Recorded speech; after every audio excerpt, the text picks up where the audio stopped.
আসসালামু আলাইকুম সুপ্রিয় দর্শক, সবার কি অবস্থা? হাজির হয়ে গেলাম দীপ্ত টিভির নিবেদিত দেনা পাওনা নাটকের ৩৫৭তম পর্বে কী সব ঘটতে চলেছে তার অগ্রিম আপডেট নিয়ে। এই পর্বটি কেউ মিস করবেন না, কারণ এই পর্বে আপনারা দেখতে পারবেন পারিকে দেখা যাবে সে যখন ইরফানকে বাঁচাতে মাহাতাবের সাথে সে আস্থানায় যাবে, তখন মাহাতাব তার সাথে ভালো মানসিপনা দেখিয়ে পারি যখন রুমের মধ্যে ঢুকবে তখন বাইরে থেকে সেই দরজা আটকে দিবে।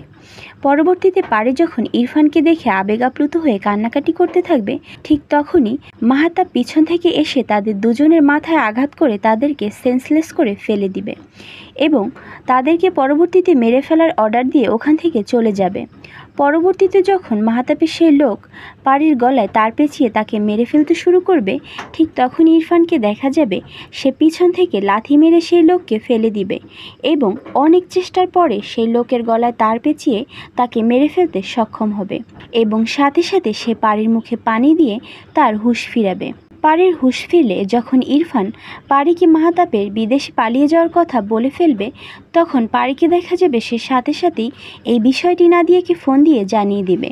আর অন্যদিকে আপনারা দেখতে পারবেন সৌরভ ও রিয়া ফাইনালি তাদের বিয়ের কথা পাকাপাকি করে এই খুশির বিষয়টা যখন ইরফানের মাকে জানাতে যাবে, তখন ইরফানের মাকে দেখা যাবে তাদের বিয়ের কথা শুনে সে অনেক বেশি খুশি হয়ে যাবে এবং সাথে সাথে সে তাদের জন্য মিষ্টি নিয়ে আসবে। তখন মিতুকে দেখা যাবে সে রিয়াকে খোঁচা মেরে কথা বলতে শুরু করবে। মিতু রিয়াকে বলবে, আজ ইরফান নেই বলেই কি সৌরভকে বিয়ের জন্য পছন্দ করলে রিয়া? আজ যদি আমাদের ইরফান বেঁচে থাকতো তাহলে কি তুমি কখনই সৌরভকে বিয়ে করতে বলো তো? মিতুর মুখে এমন কথা শুনে রিয়াকে দেখা যাবে সে অনেক বেশি রেগে যাবে এবং ওই বাড়ি থেকে চলে যেতে শুরু করবে।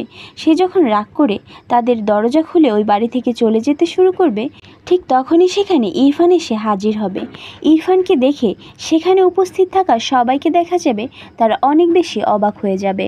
আর এছাড়াও থাকছে আশ্চর্য সকল ঘটনা। সুতরাং সবাইকে দেনা পাওনা নাটকের আগামী পর্ব দেখার আমন্ত্রণ রইল। ধন্যবাদ।